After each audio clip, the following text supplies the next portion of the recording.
Hello అందరికీ, ఈరోజు recipe egg gravy. చాలా సింపుల్గా ఉంటుంది, ఈజీగా కూడా ఉంటుంది. రైస్లోకైనా, చపాతీలోకైనా, బిర్యానీలోకైనా, ఎందులోకైనా సూపర్గా ఉంటుంది. మరి లేట్ చేయకుండా ప్రాసెస్ ఎలా చేయాలో చూసేయండి. నేను ఇక్కడ 4 ఎగ్స్ తీసుకున్నాను. ముందుగానే బాయిల్ చేసుకొని పెట్టుకున్నాను. ఇప్పుడు ఒక్కొక్క ఎగ్ని 2 పార్ట్స్గా డివైడ్ చేసుకోవాలి. సెంటర్లో కట్ చేసుకొని 2 పీసెస్గా ప్రతి ఎగ్ని కట్ చేసుకొని ఉంచుకోవాలి. తర్వాత ఒక ప్యాన్ తీసుకొని అందులో 2 టేబుల్ స్పూన్లు ఆయిల్ వేసుకొని ఆయిల్ బాగా హీట్ ఎక్కాక 1 కప్పు చాప్ చేసుకుని ఆనియన్ ముక్కల్ని యాడ్ చేసుకోవాలి. 8 to 10 క్యాష్యూస్, అలాగే కొంచెం అల్లం మీకు తగినంత, అలాగే ఒక 6 వెల్లుల్లి రబ్బలు, 3 గ్రీన్ చిల్లీస్ వేసుకొని బాగా కలుపుకోవాలి. నేను ఇక్కడ 2 మీడియం సైజ్ ఆనియన్లు తీసుకున్నాను. మీ ఆనియన్ బట్టి టమాటీ సైజ్ కూడా తీసుకోవాలి. ఇక్కడ కాస్తంత సాల్ట్ వేసుకొని 1 కప్పు టమాటీ ముక్కలు వేసుకొని బాగా ఫ్రై చేసుకోవాలి. ఇప్పుడు మూత మూసి ఒక 5 to 10 మినిట్స్ వరకు బాగా ఫ్రై చేసుకోవాలి. చూసారా ఆనియన్ టమాటీ ఎంత బాగా ఫ్రై అయిపోయిందో. ఇప్పుడు పక్కన పెట్టుకొని కొంచెం సేపు చల్లారాక మిక్సీలో గ్రైండ్ చేసుకోవాలి. కొత్త వాళ్ళు ఎవరైనా మా ఛానల్ చూస్తే సబ్స్క్రైబ్ చేసుకోండి. అలాగే మీకు రెసిపీస్ నచ్చితే కమెంట్లో షేర్ చేయండి. చూసారా వీడియోలో చూపిస్తున్నట్టు మీకు స్మూత్ పేస్ట్లో గ్రైండ్ చేసుకొని పెట్టుకోవాలి. ఇక్కడ యాక్చువల్లీ ఏంటి అంటే నా వీడియో మిస్ అయ్యింది గాయస్.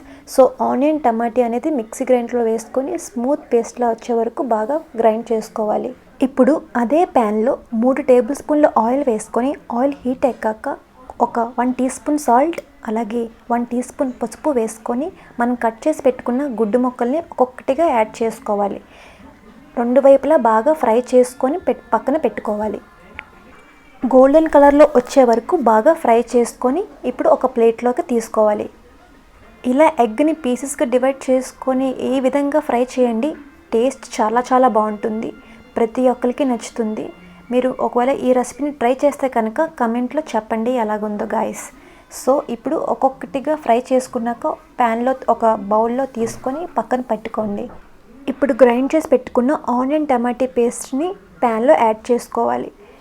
ఆనియన్ టమాటీ పేస్ట్ బాగా ఫ్రై చేసుకోవాలి. మీకు కాస్తంత కరివేపాకులు యాడ్ చేసుకుంటే టేస్ట్ అనేది చాలా బాగుంటుంది. సో కరివేపాకులు వీలైనంత వరకు యాడ్ చేయడానికి ట్రై చేయండి. ఆయిల్ పైకి తేలే వరకు బాగా ఫ్రై చేసుకోవాలి. ఇలా ఆనియన్ టమాటీ పేస్ట్ చేయడం వల్ల మనకి గ్రేవీ క్వాంటిటీ అనేది చాలా ఎక్కువ వస్తుంది, అలాగే చాలా టేస్టీగా కూడా ఉంటుంది. ఇప్పుడు బాగా ఫ్రై ఇప్పుడు 1/2 కప్ కర్డ్ని వేసుకొని బాగా కలుపుకోవాలి. కర్డ్ వేయడం వల్ల మనకి గ్రేవీ అనేది చాలా చిక్కగా వస్తుంది, ప్లస్ చాలా టేస్టీగా ఉంటుంది. ఈ విధంగా ట్రై చేయండి, మీకు తప్పకుండా నచ్చుతుంది. ఒక 5 మినిట్స్ వరకు బాగా కుక్ చేసుకోవాలి.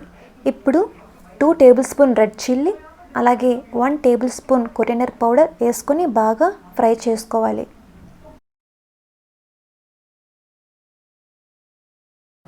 ఉప్పు కారం మీకు తగినట్టుగా వేసుకోండి. ఇప్పుడు పేస్ట్ అంతటికి బాగా కుక్ చేశాక మనం ఫ్రై చేసి పెట్టుకున్న ఎగ్ ముక్కల్ని ఒక్కొక్కటిగా యాడ్ చేసుకోవాలి. కొంచెం ఎగ్ అనేది బాగా రోస్ట్ అయ్యాక మీరు 1 గ్లాస్ ఆఫ్ వాటర్ యాడ్ చేసి బాగా కలుపుకోవాలి. ఇప్పుడు మూత పెట్టి ఒక 5 to 10 మినిట్స్ వరకు బాగా కుక్ చేసుకోవాలి. మీకు గ్రేవీ అయిపోయినట్టు ఎలా తెలుస్తుంది అంటే మీకు ఆయిల్ పైకి తేలినట్టు కనిపిస్తే మీకు గ్రేవీ అయిపోయినట్టు. సో చూసారా మూత ఓపెన్ చేసి చూస్తే మీకు ఆయిల్ పైకి తేలినట్టు కనిపిస్తుంది. సో ఆల్మోస్ట్ కర్రీ రెడీ అయిపోయింది. ఇప్పుడు కొరియండర్ లీవ్స్తో గార్నిష్ చేసుకుంటే కర్రీ రెడీ. సో లాస్ట్లో సాల్ట్ చెక్ చేసుకొని మీకు సాల్ట్ కావాలంటే ఎక్స్ట్రాగా యాడ్ చేసుకుంటే సరిపోతుంది. చూసారు కదా ఎంత ఫాస్ట్గా సింపుల్గా అయిపోయిందో. సో ప్రతి ఒక్కరు ట్రై చేయండి, కమెంట్లో ఎలా ఉందో చెప్పండి. ఇది రైస్లోకైనా, బిర్యానీలోకైనా, ఎందులోకైనా చాలా బాగుంటుంది కదా. చూడ్డానికి ఎలా ఉంది అంటే తినడానికి ఇంకెలా ఉంటుందో. సో మరి లేట్ ఎందుకు, అందరూ ట్రై చేయండి. సో నా ఛానల్ కనుక మీకు నచ్చినట్టయితే ప్రతి ఒక్కరు సబ్స్క్రైబ్ చేయండి, అలాగే మీ ఫ్రెండ్స్ కూడా షేర్ చేయండి.